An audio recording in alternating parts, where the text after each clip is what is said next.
Yo, what's going on, guys? Welcome back to Bullony Basketball. Here with a very special guest today, an IU reporter, covers the NBA and the MLB for Sports Illustrated, and Miss Indiana 2017. I'm here with Haley Jordan. How are you doing today? I'm good. Oh, I love how you added the Miss Indiana thing in there. It's my 5 year anniversary this year. So thank you for adding that little nugget of information. Yeah, I was gonna ask you. Hopefully, that was a good enough introduction. Beautiful. You Very. nailed it. I was trying to be thorough. Okay. But yeah, so we got a lot that we're gonna talk about today. Obviously, the conference finals just happened. We'll dive a little bit into the NBA finals and a little bit extra news over the week. So, I mean, starting off though with the conference finals, I think we could start with the Miami Boston series. Win 7 games, an interesting game seven. It seemed like Boston had control the whole time, and then like the Heat out of nowhere, just like we're coming back. But I mean, I'll get your thoughts on this first. What are your thoughts on the series overall, or some of the key players like Jimmy Butler, Jason Tatum? Just what did you take away from the series? I knew the Celtics Heat series was going to be pretty intense as opposed to the Western Conference. I had no doubt the Warriors were going to win the Western Conference. So honestly, the Heat Celtics series was a lot more exciting. And there could have been different storylines if Jimmy Butler would have hit that 3 pointer towards the end. We Right. could be talking about the Heat heading to the NBA Finals, but that wasn't the case. To mention your other point, you said that the Celtics had a really comfortable lead, but kind of blew it. And I couldn't really put my finger on what happened other than Jimmy Butler was just on fire. He didn't have too many points to start off, but as he started to get his groove and get more comfortable, that was when he really came alive. The final score was 196. 4 points in a game seven. I couldn't have asked for a better finale, but I definitely think Boston played better basketball and they deserve to be in the finals. It's been since 2010 since they've Yeah. been into the NBA finals. So I'm excited to watch Boston play some good basketball, especially against the Warriors. Yeah, I think having a game seven separated by 4 points was kind of like overdue because like we'd only had two game sevens and they were both like blowouts. Like the one in Dallas Phoenix and then Oh, that was Milwaukee Boston too. that was awful. It was awful. Like it didn't even seem like game sevens, but I mean, yeah. So honestly, though, my takeaway from the series is I think I just thought Boston was better. Like I think that they just had more pieces around them. Maybe you can make a better argument if like Kyle Lowry was 100%, or maybe you can make a better argument if they had Tyler Hero the whole series. I mean even Jimmy Butler missed part of Game 3. Now, granted, they did win that game because Bam went off, but I don't know. I think overall, like I probably had more faith that the Celtics were gonna pull it off. I don't know. I just don't trust like the Heat's offense. I mean, both Heat teams are elite defensively, but Right. I just feel like that the Celtics, and it's weird because like the Heat were so good in the regular season, like from three.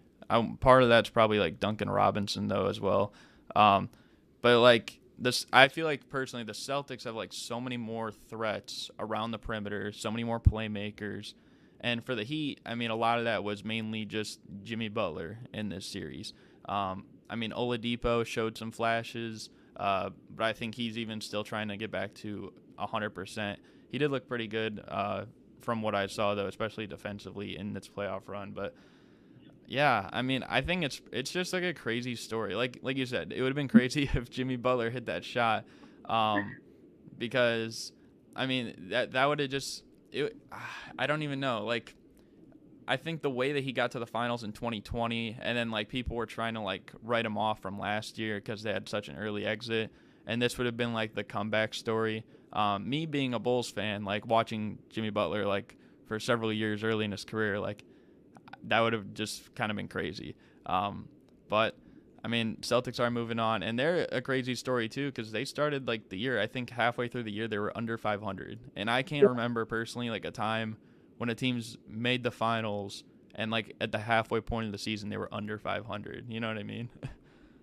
Yeah, Jimmy Butler, I was surprised he didn't make that 3 pointer. I really was because if you look back at game six, He scored 47 points, but you're right. The offense was just running through him.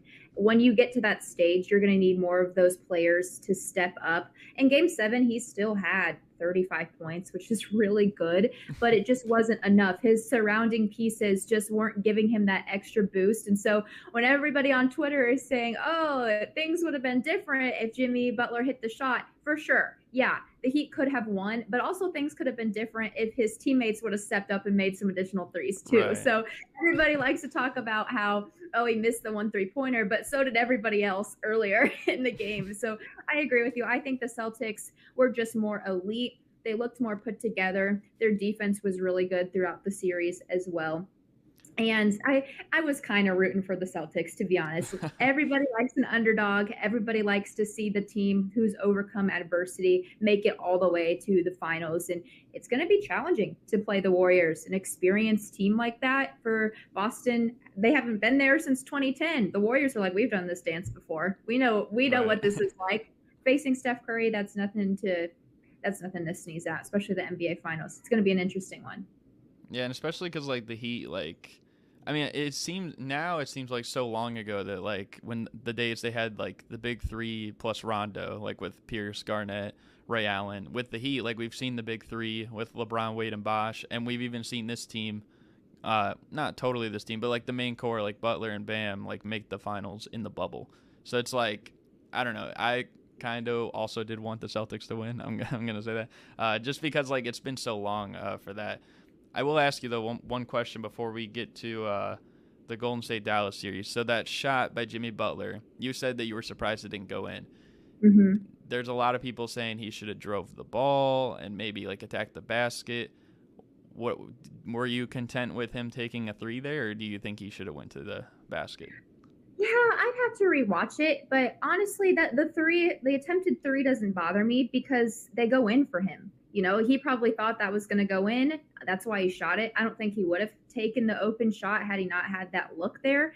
So no, it doesn't bother me. I think people are saying that because it's always a little bit easier to drive to the basket and go for 2 rather than 3. But he knew that he had to go big or go home, and he went home. He missed. He missed, but so did a lot of his other teammates. So I wasn't too upset that he chose to take a 3 in that decision. Yeah, a lot of people are saying the biggest reason he took it, like, you know, because he was like so tired. Because I mean, he didn't even come out for a single second of the last game, and I think he played like 45 minutes at game 6, if I'm correct. So, I mean, that's a lot, and he did score like 82 points over those 2 games as well. He was doing just about everything he could. I probably would have liked him to maybe drive just because we've seen him in these situations before. I don't know if you remember like the game where Kawhi hit that crazy shot for the Raptors like a few years back, and right before that play they had a transition opportunity like that off of Kawhi missed free throw, and what did Jimmy Butler do? He went in for a layup, right? So I was thinking he's going to do the same thing or maybe draw a foul, but he didn't. I mean, it was an open look. I think part of it was just like he was leaning forward on a shot because, I mean, he just kind of didn't get his balance, but I don't know. I'm sure Yeah. he could drive it to the basket right now. If you were to ask him that right now, he'd be like, dang. Yeah. I would have done that. Yeah. Okay, but we can move on here. We could talk about the Golden State Dallas series. I mean, this series I feel like was less entertaining than Boston Miami, but what were your thoughts from this series? I agree with you. I wasn't shocked. I was actually the only thing I was shocked about was that it took 5 games rather than 4. That's always up for debate. I figured the Warriors would take the series, but what's up for debate is how much time it'll take for Golden State to get the job done.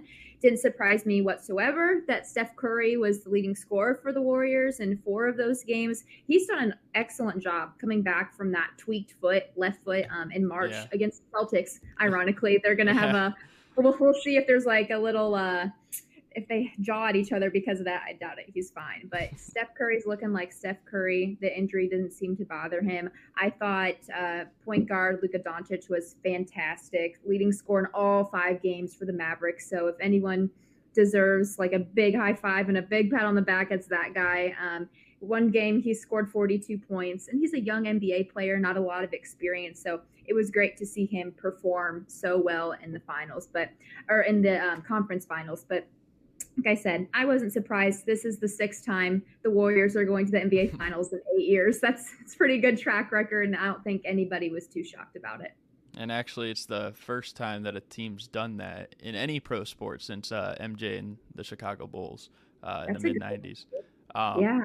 but I feel like I feel like this series is kind of similar, like to the other series in one aspect, and that's just that the Warriors were just the better team. You know, like Yeah. if they were gonna, it was gonna be more about like, and I don't want to discredit Dallas, but I feel like there was quite a bit of luck with how they got to where they were. Simply the fact that all their role players were shooting great from three. I think they were like second in 3-point percentage in the playoffs before they played the Warriors. And then like in the regular season, they were like, I think bottom 10. So like that's pretty surprising, especially when like, you know, the bottom 10 is going to have teams that aren't in the playoffs. But yeah, guys like Kleber, Reggie Bullock, Dorian Finney-Smith, like they were a little bit inconsistent, and it's like you can't really rely, I feel like, on those guys to get the job done. I mean, when you're looking at the Mavericks, all the pressure is going to go on Luka, basically, because he's the superstar. Maybe some more like on Jalen Brunson over this playoff run because he was pretty good against Utah, especially, and he played well in Phoenix too. But I don't know. It just didn't seem like the same type of series, and I don't know. It should be interesting, like from both parts of this, because I'm looking like at the long term aspect of it, and like I said, Jalen Brunson had a pretty remarkable postseason based on like what people could have expected, and he's an unrestricted free agent. So I don't know. Like maybe Dallas is willing to give him money to bring him back, or you know, because he looked like a solid number two next to Luka, but it's just a matter of if they're going to pay him. And I'm thinking the same thing too for the Warriors. I mean, if they win a championship again this year, this would be this guy's third championship, but I think it would be his fifth finals appearance, and that's Kevon Looney. He's also a free agent, and he played insane in the closeout against Memphis. He was great all of this series too. There were some people saying like he might win conference finals MVP or stuff like that, which I wouldn't go that far because, you know, there's Curry and there's even Wiggins played great too. But I mean, the point is like, I don't know. I think long term, like that should be interesting, like how that works out. Luka, I mean, obviously had flashes of greatness. I thought Spencer Dinwiddie actually played well in some of the games too, but there were some people even critiquing Luka, maybe that he was trying to do too much. What do you think about that? Yeah, maybe. I mean, he is just such a powerhouse that I think the offense just really relies on him because he's so dang good. I love watching him out there. I love watching his speed. So I don't know if it was that he was trying to do too much. I think that's up for debate, obviously. I don't Yeah. know if it was that he was trying to do too much, but he just had those opportunities. He had the open looks. He was on fire, and he was like, hey, if I'm hot in this series, I'm just going to keep up with it. But it just wasn't enough against a Warriors team. When you're facing a team like that has all that experience and you're Luka's age in your early 20s, there's nothing that can beat experience and hard work, and that's what the Warriors have. And I think that's what ended up happening. I thought the Mavericks were a pretty phenomenal team. That's good that you're thinking outside the box already about what's going to happen to that franchise after this really awesome run, because I never really think that far. I'm always just like, woo, finals, let's go. When a team is out, I'm like, okay, they don't exist to me until like till the season's over and I can start, doing my research on each team. So that's good that you're already thinking, how can this really awesome postseason run affect their future? Well, trust me, the way that the Bulls went out with 3 blowouts against the Bucks, I want to forget that they're a team right now. But yeah, I don't know. I think maybe if like the Mavericks players were playing the same way that they were in the first 2 rounds, but like all that consistency went away. I think there was like a game where Kleber went like 0 for 9 and like Reggie Bullock went like 0 for 11. You're not going to win many games. If they're taking that many shots, like that's almost like 15, 20 missed opportunities by guys who aren't even superstars, right? So I don't know. You got any final thoughts about this series though? Or? I just thought that it was obvious the Warriors were going to win the whole time, and I thought the other series was way more interesting. I think everybody did. Whenever there's a game seven, that's a no-brainer. That's going to be the best series. Everyone's going to watch. Well, every NBA fan is going to at least try to watch that game seven. So yeah, I respect the Western Conference, but Eastern Conference was a lot more entertaining this year. Yeah, I mean, I couldn't put it better, really.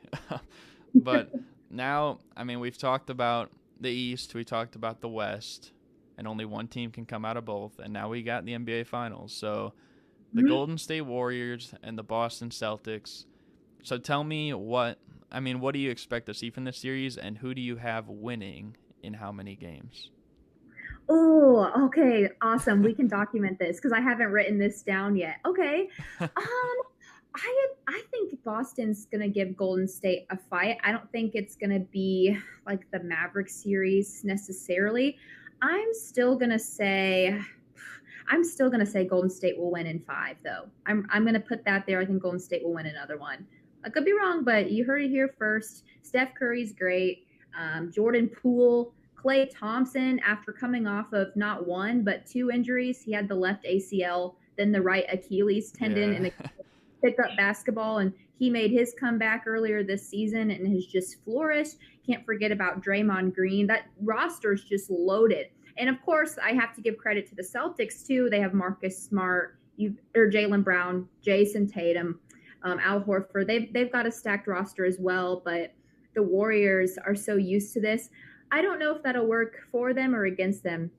I think that it's great to have the experience, and they've seen the finals so many times. But I bet when you're at that professional level, though, that doesn't get in your head at that level. It would for me, but I'm not a professional athlete, so that would put more pressure on me. But the Celtics probably in a way are like, hey, we have nothing to lose. We haven't been here in more than a decade. Let's just show up, show out, and see if we can take down Curry and his army. Yeah, I think honestly, like in this series, you're gonna see it's gonna be a little bit different from the Celtics Heat. I feel like the Celtics and the Heat like played way differently, if that makes sense. Like not defensively, but like offensively, like they just had such different like game plans. But you're gonna see a lot of the same from this series, and it's going to be a lot of attacking the basket, a lot of free throws, and a lot of threes. That's basically like what the NBA is nowadays. But I mean, both these teams are great defensively as well. You're going to have great ball movement, but I think like Boston has like the size advantage. Of course, the Warriors do have Looney, but other than that, like I mean, the Celtics got Al Horford, they got Robert Williams, they got Grant Williams.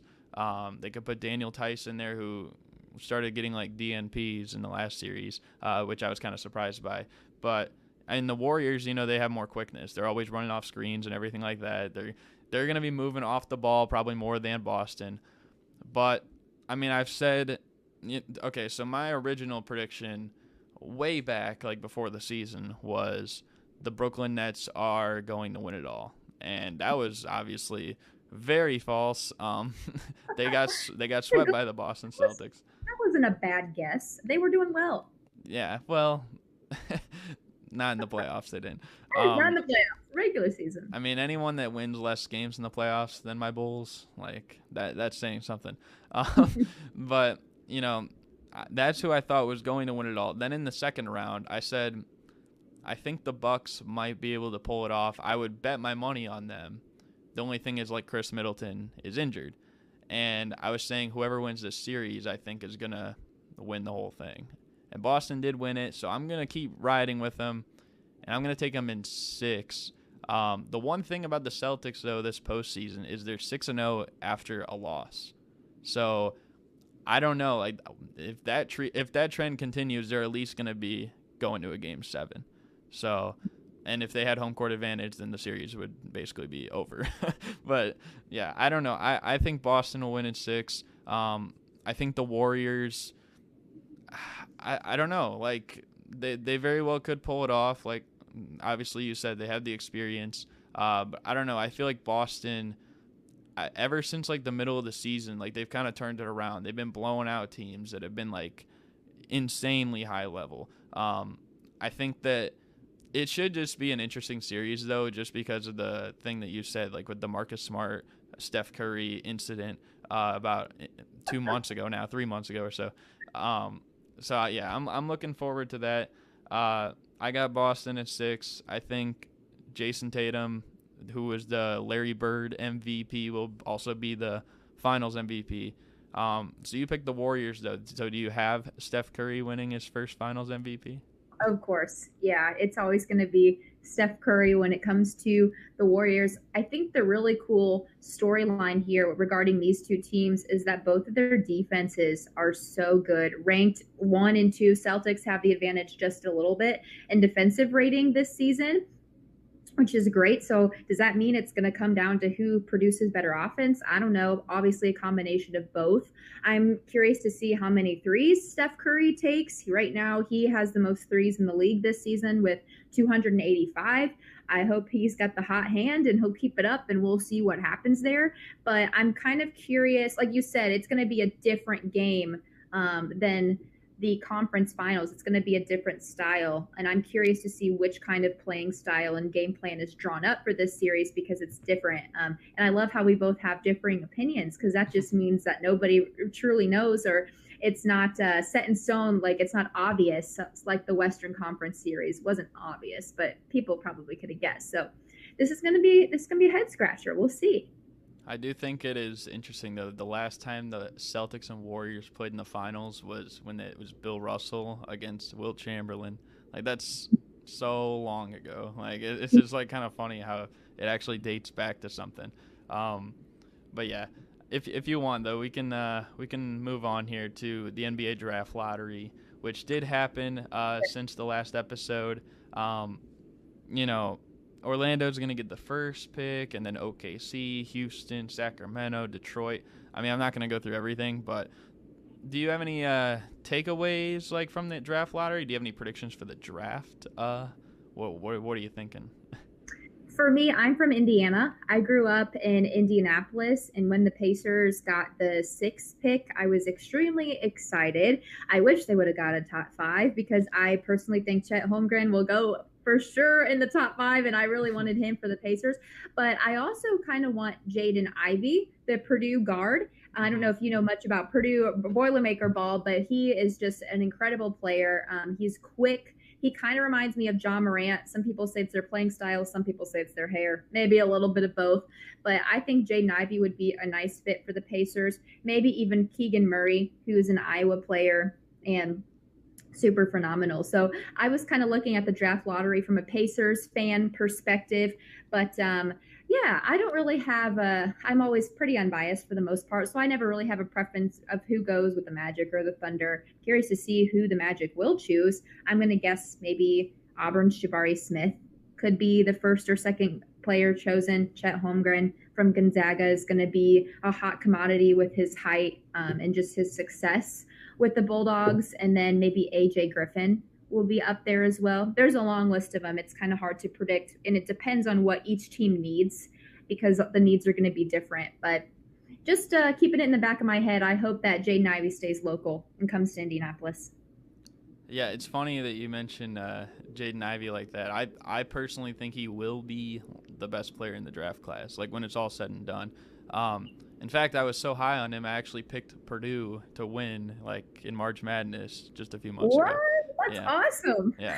But yeah, so I don't know. I feel like he probably will fall somewhere around there. I think probably Pacers or Portland would be like the most likely scenario for him. The only thing about Portland though is that, like, okay, Damian Lillard's gonna come back next year, and they got Simons, and they just got Josh Hart, and it's like they got so many guards. It's like, would they need Jaden Ivey? Unless they traded him and then they got like a big man or something like that. But yeah, I think obviously, I mean, you want Chet Holmgren on the Pacers. I don't know if he's going to slide that far necessarily. No, I don't think so. There's already rumors that say like he's going to probably be the first overall pick to the Magic, which I'm kind of surprised by. I think personally, I would probably, if I had the first pick at this point, I would probably take Pablo Banchero. That's who I'd probably lean toward. But I mean, you know, Chet's going to be in the top 3 for sure. Like you said, Jabari Smith's going to be up there. As a Bulls fan, I'm hoping that maybe we can get a center like Jalen Duren or Mark Williams. those are like the two I'm looking at the most, and I'm like, if we can just get one of these guys, because we need some defense, some rebounding. Because no offense to Nikola Vucevic and Tony Bradley and Tristan Thompson, but they don't do that at a high level. But yeah, I don't know. It should also be interesting to see. I think one guy that might be a sleeper. This isn't the draft lottery, but Kai Sato, who's in the NBL, and I feel like he's like 7'2". He's like a stretch big.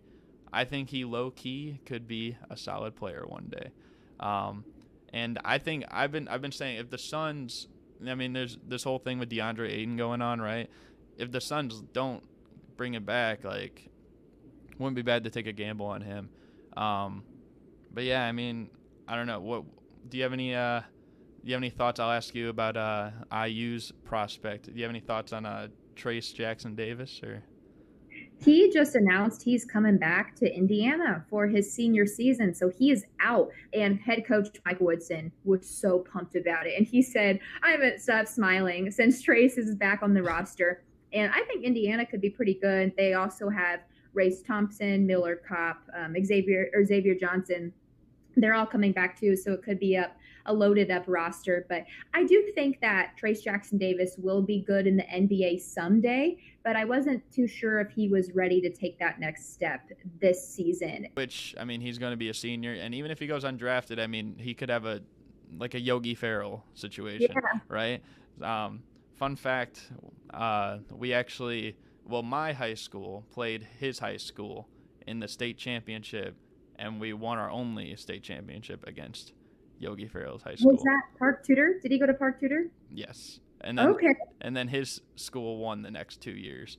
Wow. But Okay, that's a flex. I wasn't on the team. I think I was like 9 at the time, or 10. But I did see it, so it was still pretty cool. How old are you? Just so we can compare sports eras here. I'm 21. Okay, I'm like 3 years older. I turn 24 tomorrow, so I'm just about Wow. a few years older than you. Okay, that makes sense. So then this is gonna drop actually on your birthday, so that'll be like your birthday present. Hey, okay, awesome. But yeah, okay. So if you want, we can move on to the 7 questions at the end. Because we just had the Heat Celtics, I'd like to call it Game 7, maybe.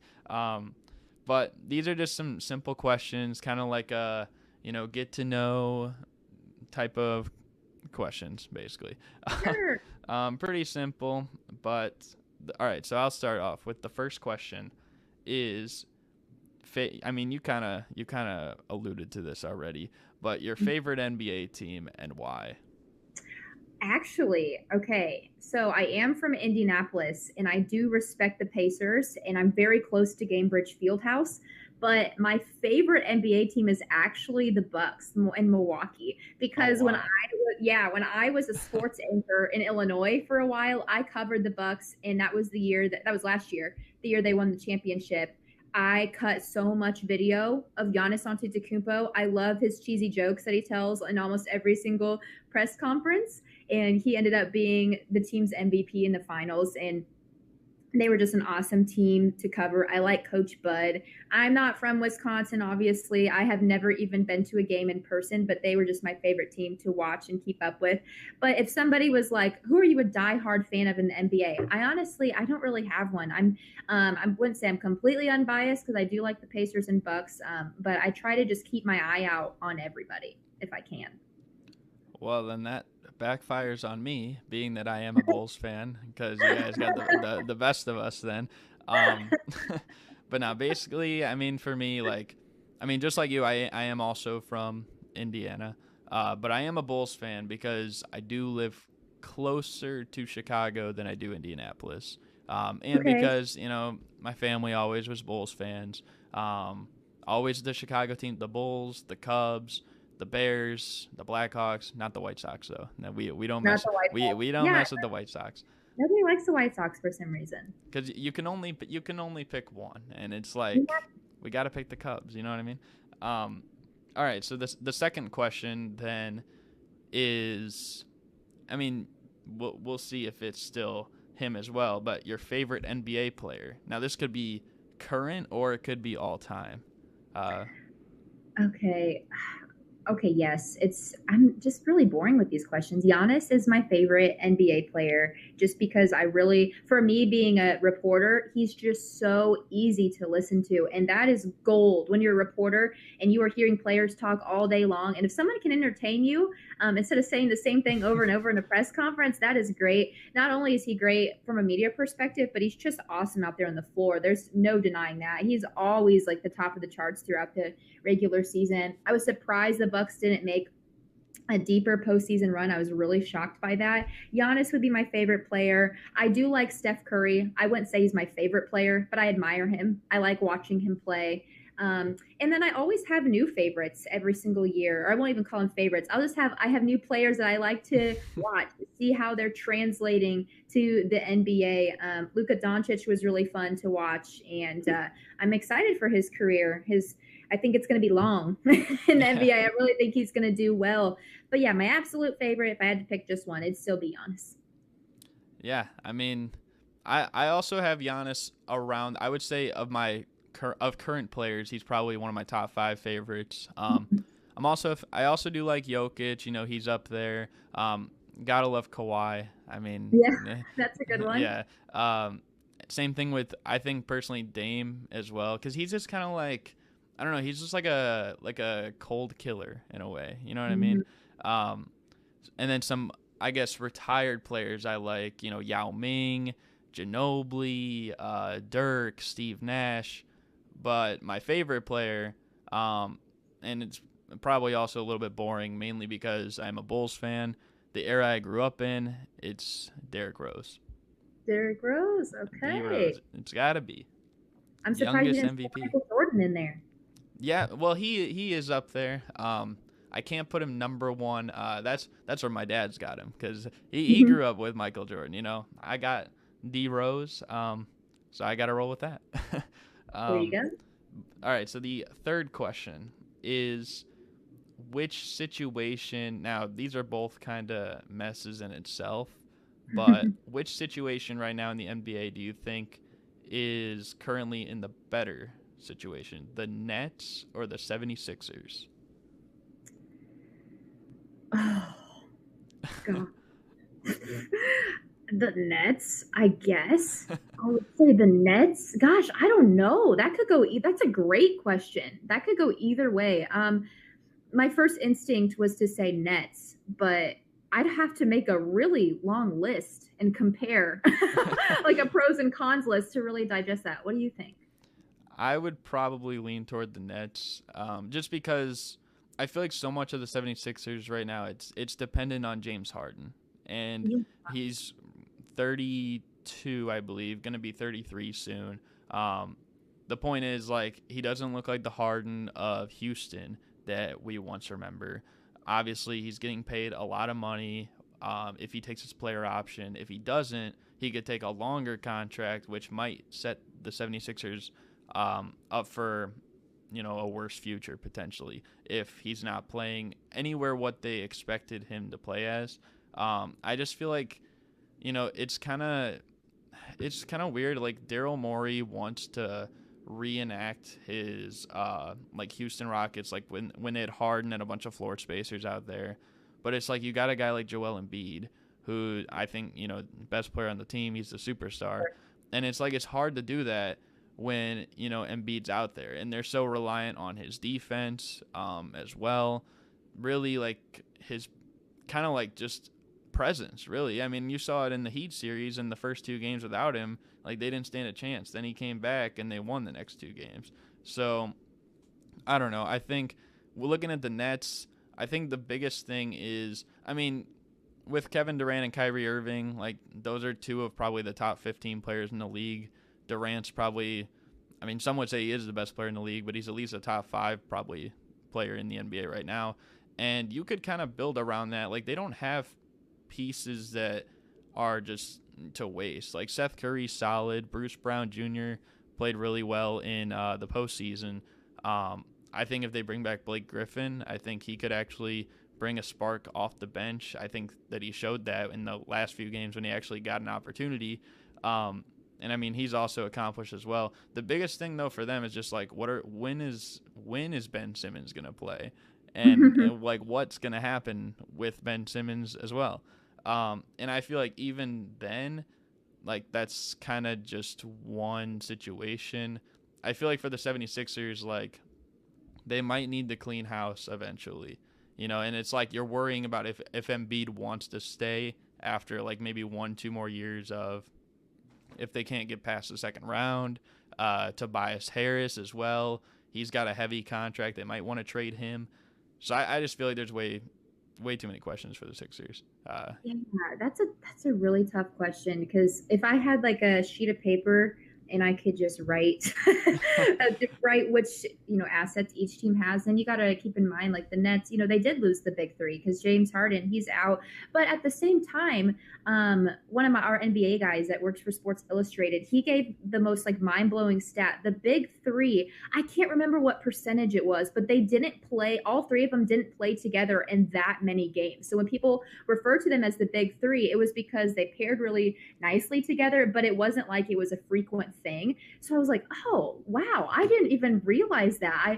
So it's interesting. And also Kyrie Irving is going to be able to play now because of the earlier this season he was out of commission most of the time, but he's going to be available as long as as long as all of that stays in place and he's able to. So that might look a little bit different for the Nets too, or not. There's a lot of things that could happen. Yeah, for sure. All right, so the fourth question is, we haven't really talked about him, I don't think once all show, but LeBron James. And I'm going to give an over-under of 0.5. So basically, how many, will he win another championship? Yes or no? No. No. I don't know. It depends how long he plays for. If he played for another decade, sure. Yeah, we'll give it to him. Maybe he'll get another championship. But depending on when he retires, I don't know. I just don't think the Lakers are there right now. What do you think? I mean, if he plays another decade, he might retire after his son. Exactly. How old is he? In his like late 30s, right? He's his son Bronny is, I believe I think he was a senior in high school. I think he's supposed to be drafted in like 2 years, so that would be I think that would be a senior in high school. I don't know, but that'd be iconic father-son duo out there. And he has mentioned like too, like he wants to be, because that's never happened before in NBA history, and he wants to be like the first guy to actually like play with his son. So I'm thinking like there's maybe 2 more years on this window.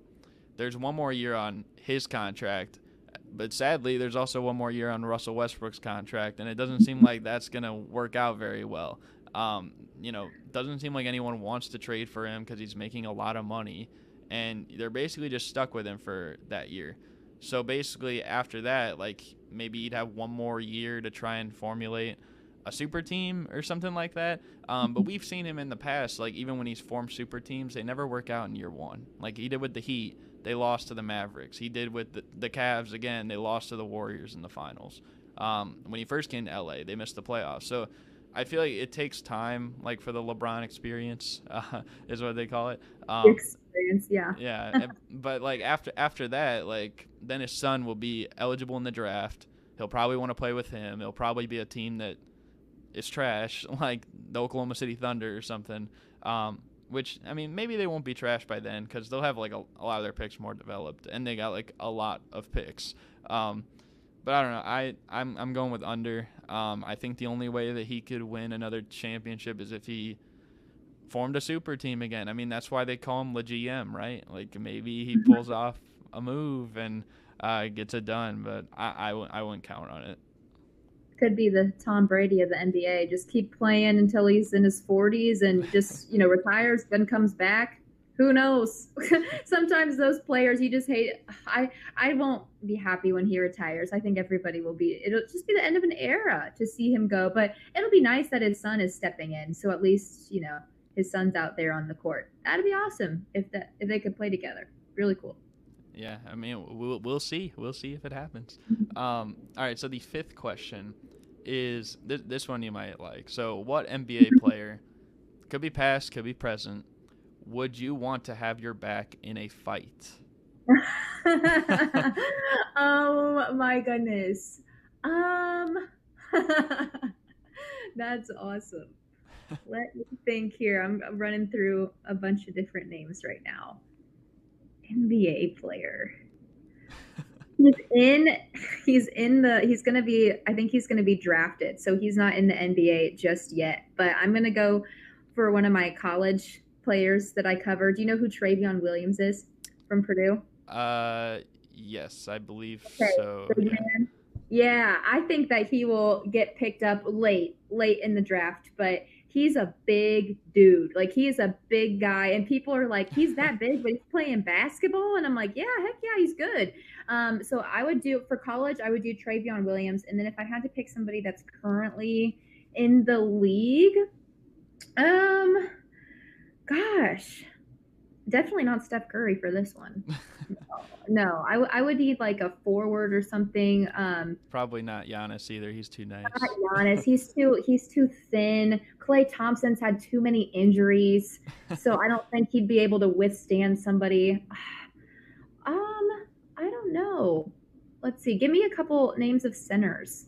And Well, you could. Well, I think one of them that might be surprising, Nikola Jokic, right? I you mean, think so? You think he could knock he someone out? well, he went hard on Markieff Morris earlier in the year. What Um, about what about Marcus Smart? Because he tried to take out Steph anyway. That could be a good one. He's kind of a he can be intimidating. So yeah, I feel like the thing with Marcus Smart though is that sometimes like he'll back out of it because of his flopping tendencies. Um, I feel like it's hard to pick a player right now. Like I feel like maybe the one guy I would pick would be like Steven Adams, just because like he's like massive, he's strong. But I feel like all time, maybe like Wilt Chamberlain will be one of them. Maybe like that's a good one. That's a Ron really Artest, Ben Wallace. Um, these guys, I mean, Alonzo Mourning, David Robinson probably would be somewhere up there just because, like, they're like 7-footers. They're literally jacked. I don't know. I feel like Ron Artest would probably be the most prone to do something crazy. So he might confuse the person I'm in a fight with, and maybe that might work best. So, there you go. Yeah, that's a tough one because I'm thinking in my head. I'm thinking centers, forwards, but some of them are so thin. I'm like, I don't know. And they can't reach. They would have to punch down. You know. yeah, I don't know if Oh, anyone would pick Patrick Beverly for this one. Uh, no. he's too small. I know Um, they're thinking point guards. Well, some of them like, I actually probably a point guard would be the way to go because they're like short in the league, but they're tall compared to like the average person who'd be trying to fight me. So maybe a point guard would be the way to go. yeah, that is a valid point. Okay, so the sixth question is, what NBA player would you most like to spend a day with? Hmm. Giannis and Thanasis, both of them. They're from Greece, and I actually did a story on them when I was in Illinois, just kind of about their history and how they came to America, the adversity that they have faced. I know that's no secret since I've already been just really hyping up Giannis this whole entire time, but I genuinely think that they're very like nice people. I've never met them. I'm sure they have their moments, but they're just so nice to the media, and that's important to me because when players are nice to the media, they take time to thoroughly answer your questions. Like that just makes me root for them all the more. It proves that they're good men, they're good people, they're easy to root for. So not only just Giannis, but we'll throw his brother in there as well. I'd love to spend the day with both of them, and they're in the Midwest, so who knows? Maybe I'll run into them sometime when I'm covering the game. Do you have it out for Kostas because he's not on the Bucks? Nah, it's fine. That should be. They are. I think they're having like a Disney Plus thing like special on them, right? Like coming out in a few weeks. I Um, don't know. yeah, Are they? on Yeah. yeah on the Antetokounmpo brothers and like stuff like that. Oh, I'm tuning in for sure. Okay, cool. Um, Yeah. so that I mean that would be interesting to see. I think Giannis though would probably be one of mine. I mean, the obvious answer would be Derrick Rose, just because he's my favorite player. Mhm. Um, Yeah. I feel like Kawhi would be good here though, because it's like, yeah, he doesn't talk, but I feel like he's a guy that's like, if you get to know him, like you could have like a lot of like funny moments with him or something like behind the scenes. Um, but probably I guess the main one I'll go with would be Anthony Edwards. I feel like he always has something to say. Um, and yeah, I mean, I don't know. He seems like a guy that's like, I mean, he has a pretty cool personality. He can joke around and stuff. So yeah, that's probably who I'd go with. Oh, and then another one I would want to talk to, Domantas Sabonis. He used to play for the Pacers. He plays for the Kings now. I have been in the same city as him my whole life, but I never crossed paths with him ever as a sports reporter. Never even, I think I've seen him from a distance like a couple times, but I've never had the chance to interview him and pick his brain. So that would just be another like hometown connection that I'd want to talk to him too. Speaking of Pacers, I think one guy on their team I would also put is Malcolm Brogdon. Yeah, that's a good one. I feel like he's so like I like well represented and stuff like that, and kind of like cordial in a way. Like I feel like I could almost like learn a lot like spending a day with him. You know what I mean? But yeah. Okay, so the seventh question is now any NBA player past or present. Let's say, you know, you're getting your chance. You know, you're on the court in the NBA. What NBA player would you want to be teammates with? Michael Jordan. Michael Jordan, Kobe Bryant, maybe would be a really good one too. Just those big names that you grow up hearing. And my last name's Jordan, or my middle name's Jordan. So everyone always is like, that's a great reporter name because you already have that and you have that in your blood. So I think Michael Jordan would be a great one. Of course, his time ended a long time ago. Kobe Bryant was obviously a GOAT. Amazing. Wish he was still here. Wish he was still playing. But I'm always going to go for those huge names. If I want to be successful, I want to play with the best people. I almost feel like you just looked at what I put down. No, I literally had Michael Jordan or Kobe Bryant as my Hey, two. look at that. I think for me, like obviously for Kobe, like that's more towards like my time. Technically I was alive like when Jordan was in the NBA, but like kind of in diapers and stuff like that. But you know, Kobe like more towards my time, and just like seeing like the Mamba mentality and stuff like that.